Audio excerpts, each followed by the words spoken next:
Normally, when boarding a ferry, you're heading for sunshine. So where are we going? France? Spain? No, the Isle of Wight on a cold and windy Tuesday night. And this is the case for many teams playing away to Newport in the Sydenham's Wessex Football League. Newport chairman Stuart Ross understands the struggles that travelling teams face to play the fixture. I don't think they complain. I think the logistics of them getting here, certainly on an evening game like today, is difficult. Particularly the team we're playing today, Leamington Town, they've got a ferry on their doorstep, but they've actually got to go to Southampton to go back to Leamington because their last ferry is past the day. But the struggles are even harder for the Isle of Wight side, having to put on fundraising events to generate more revenue.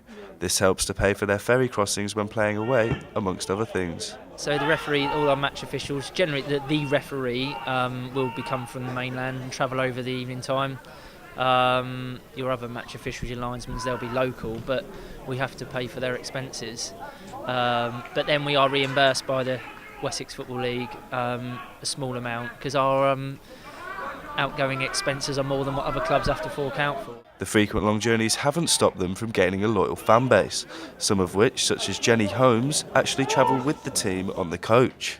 Last weekend, Saturday just gone, we went to Portland, so that was about 2 hours on the coach, plus the ferry over and back. So probably all in all, we left at about 11, and then we were back home by about 8. So we can do, pretty much nearly 12 hours, but it's all worth it if they play well. The disadvantage teams on the island face is managing to find players suitable, either local or that are willing to commute. We are unfortunately in a position where we only got a small catchment and there are a limited number of players that can operate at this level.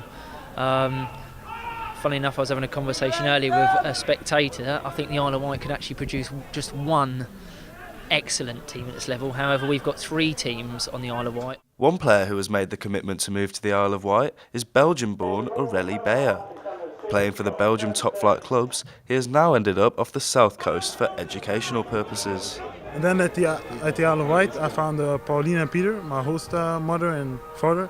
They helped me and they find a school for me, the Isle of Wight College, and I do over there the football course.